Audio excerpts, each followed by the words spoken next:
আসসালামু আলাইকুম। Microsoft Excel টিউটোরিয়ালে আপনাদের সবাইকে স্বাগতম। আমরা যখন এক্সেল চালু করব অথবা এক্সেল যখন রান করব তখন আমরা এখানে অনেক বড় একটা শীট দেখতে পাচ্ছি। এই শীটের কিন্তু শেষ নাই, অনেক বড় একটা শীট। কিন্তু এই শীটের ভিতরে আসলে আমাদের পেজের অংশ কতটুকু সেটা কিন্তু আমরা বুঝতে পারতেছি না। তো কাজের আগেই সর্বপ্রথম আমরা যেটা করব, এখানে ভিউয়ে আসবো বন্ধুরা। ভিউয়ে এসে এখান থেকে আমরা এখন নর্মাল আছে, আমরা এখানে ক্লিক করব, পেজ লেআউট ভিউয়ে ক্লিক করব। এখানে যখন ক্লিক করব তখন কিন্তু এখানে ক্লিক করার পরে আমরা পেজটা কতটুকু অংশ সেটা আমরা দেখতে পাচ্ছি। আবার যখন নর্মালে ক্লিক করব তখন কিন্তু দেখুন পেজের কতটুকু অংশ সেটা আমরা কিন্তু দেখতে পাচ্ছি, যে এখান থেকে একটা পেজ, এখান থেকে একটা পেজ, এখান থেকে একটা পেজ, আমরা পেজ বাই পেজ কিন্তু তখন দেখতে পাবো। এখান থেকে যখন ভিউ দেখার পরেই আমরা যেটা করব সেটা হচ্ছে কি বর্ডার করব। নর্মালি ক্লিক করার পরে আমরা একটা হোমে ক্লিক করব। ঠিক যতটুকু অংশ আমরা কাজ করব ততটুকু অংশ সিলেকশান করব, করার পরেই এখানে বর্ডারে আসব, এসে আমরা অল বর্ডার দেব। তাহলে কিন্তু যতটুকু অংশ আমরা কাজ করব ততটুকু অংশ কিন্তু এখানে বর্ডারে পরিণত হয়েছে।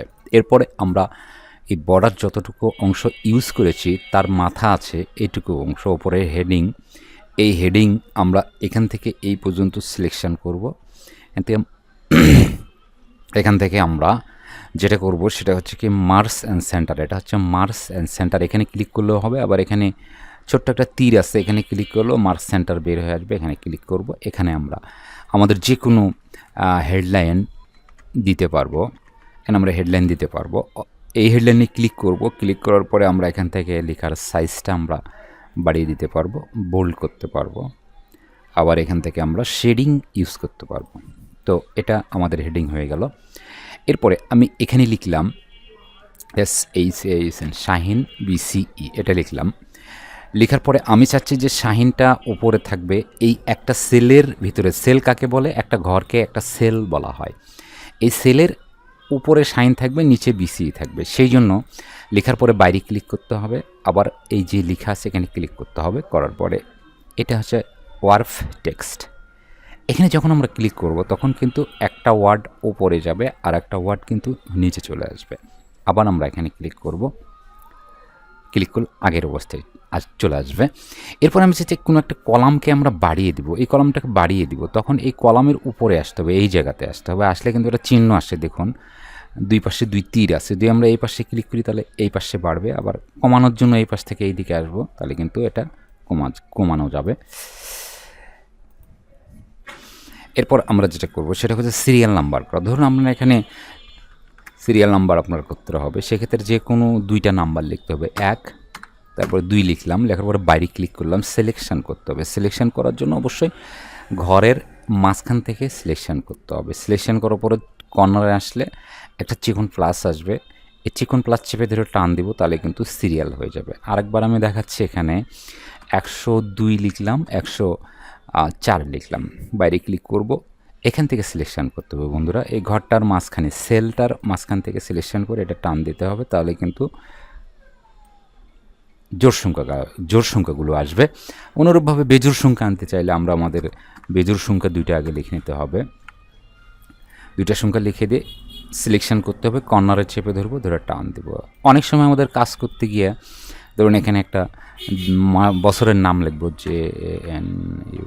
জানুয়ারি লিখলাম। জানুয়ারি লেখার পরে বাইরে ক্লিক করব, করার পরে জানুয়ারিতে ক্লিক করব, করার পরে এখানে একটা কর্নারে আসলে চিকন প্লাস আসবে, এটা সাধারণত আমরা ড্র্যাগ করব, অথবা এখানে যখন চিকন প্লাস আসবে চেপে ধরে টান দেব, জানুয়ারি, ফেব্রুয়ারি, মার্চ, এপ্রিল, মার্চ এটা চলে আসবে।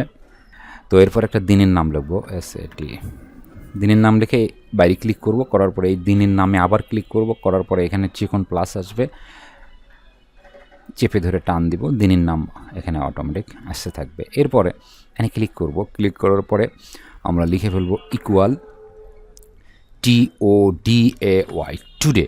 লেখার পরে ব্র্যাকেট শুরু করব, ব্র্যাকেট ক্লোজ করব, জাস্ট ব্র্যাকেট শুরু করব, ব্র্যাকেট ক্লোজ করব। কিবোর্ড থেকে একটা ইন্টার চাপ দেবো, দেখুন আজকের যে ডেট সেটা এখানে চলে আসছে। এবারে যদি আমরা এখানে ইকুয়াল দেন নাও, NOW, নাও লিখে ব্র্যাকেট শুরু করি, আবার ব্র্যাকেট ক্লোজ করি, তাহলে কিন্তু এটা কিবোর্ড থেকে এন্টার দিলে এটা সময় এবং এখানে তারিখটা আমরা একসাথেই দেখতে পাবো। এখানে কাজ করতে গিয়ে আমাদের অনেক সময় কলামের প্রয়োজন হতে পারে অথবা রোর প্রয়োজন হতে পারে, সেটা আমরা খুব সহজেই আনতে পারবো। ধরুন এখানে একটা রোর প্রয়োজন, তো এখানে ক্লিক করব। ক্লিক করার পরে আমাদের আসতে হবে ইনসার্ট। এখানে দেখতে পাচ্ছি হোম মেনুর আন্ডারে আছে ইনসার্টের এখানে একটা ছোট্ট যে অ্যারো আছে, এখানে ক্লিক করব। ক্লিক করার পরে আমরা এখানে দেখতে পাচ্ছি ইনসার্ট শিট রো। এখানে যদি ক্লিক করি শিটের ভিতরে একটা রো আসবে। আবার যদি আমরা এখানে ক্লিক করার পরে ইনসার্ট শিট কলাম দিই তাহলে শিটের মধ্যে একটা কলাম আসবে। এখন এখানে ধরুন একটা কলাম বেশি হয়ে গেছে অথবা যে কোনো একটা রো বেশি হয়ে গেছে, সেটাকে আমাদের ডিলিট করতে হবে। যদি আমরা রোকে ডিলিট করতে চাই, যেই রোটা আমরা ডিলিট করব শুধুমাত্র সেই রোতে ক্লিক করতে হবে। এখান থেকে ডিলিটে এসে ডিলিটের যে তীর চিহ্ন আছে এখানে ক্লিক করতে হবে। ক্লিক করার পরে ডিলিট শিট রো দেই, তাহলে শিট থেকে রো ডিলিট হবে।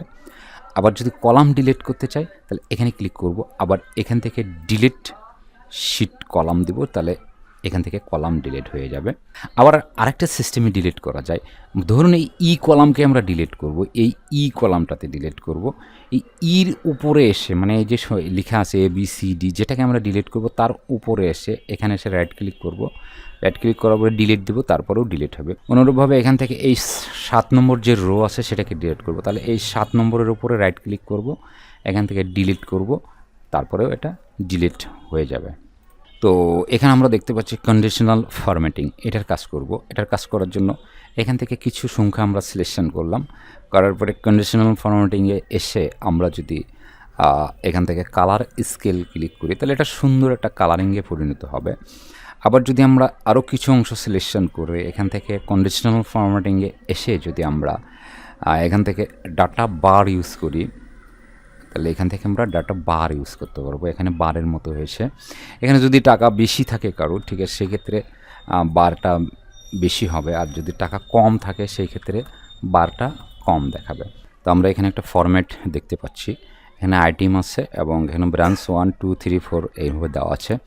এখানে যদি আপনারা টোটাল বের করতে যান তাহলে সংখ্যা জাস্ট সিলেক্ট করতে হবে। এখান থেকে এই যে অটো সাম এখানে উল্টা এর মতো আছে, এখানে ক্লিক করলেই সাম বের হবে। বাইরে ক্লিক করব। ক্লিক করার পরে এই যে একটা এখানে যোগ বের হয়েছে এখানে ক্লিক করব।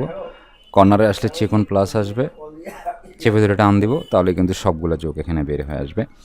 আবার উপর থেকে যে নিচে সংখ্যা আছে সেগুলোর যোগ এখানে বের করব। সংখ্যাগুলো সিলেকশন করতে হবে, করার পরে এখানে অটোসামে আসতে হবে। উল্টা এমটাতে ক্লিক করব, অটোসাম চলে আসবে। এবার এখানে ক্লিক করব, কর্নারে আসলে চিকন প্লাস আসবে, চেপে ধরে টান দেবো এই দিকে, তাহলে সবগুলো যোগ বের হয়ে আসবে। তো এখান থেকে ভিন্ন ভিন্ন সংখ্যার যদি যোগ বের করতে চাই সেক্ষেত্রে অবশ্যই যেখানে যোগ বের করব সেখানে ইকুয়াল দিতে হবে। ইকুয়াল দেওয়ার পরে একটা সংখ্যাতে ক্লিক করতে হবে, কিবোর্ড থেকে প্লাস দিতে হবে, আর একটা সংখ্যাতে ক্লিক করতে হবে। এবার কিবোর্ড থেকে যদি আমরা এন্টার চাপ দেই অথবা এন্টার প্রেস করি তাহলে কিন্তু এখানে দুটি সংখ্যার যোগ বের হয়েছে, ভিন্ন ভিন্ন সংখ্যা। কোনোভাবে বিয়োগ করতে চাইলে ইকুয়াল দিতে হবে, বড় সংখ্যা মাইনাস দিতে হবে, এখান থেকে একটা ছোট সংখ্যা কিবোর্ড থেকে এন্টার দিতে হবে। যদি গুণ করতে চাই তাহলে ইকুয়াল দিতে হবে, একটা সংখ্যা গুণ হচ্ছে স্টার, আর একটা সংখ্যা এখানে ক্লিক করতে হবে, তাহলে এন্টার দেবো, তাহলে গুণ করতে হবে। ভাগ করতে চাইলে ইকুয়াল দিতে হবে, বড় সংখ্যার সাথে ভাগ দিবেন একটা ছোট সংখ্যা, কিবোর্ড থেকে এন্টার দিবেন, তাহলে ভাগ বের হয়ে আসবে। পার্সেন্টেজ যদি আমরা বের করতে চাই তাহলে অবশ্যই ইকুয়াল দিতে হবে। দেওয়ার পরে যে সংখ্যার পার্সেন্ট বের করব সেখানে ক্লিক করতে হবে, ক্লিক করার পরে গুণ দিতে হবে কত পার্সেন্ট, গুণের পরে একটা পার্সেন্ট ধরুন 10%, 10 দিয়ে শিপ চেপে ধরে 5 দিলে পার্সেন্ট আসবে, কিবোর্ড থেকে একটা এন্টার চাপ দেবো, তাহলে কিন্তু পার্সেন্টেজ বের হয়ে আসবে।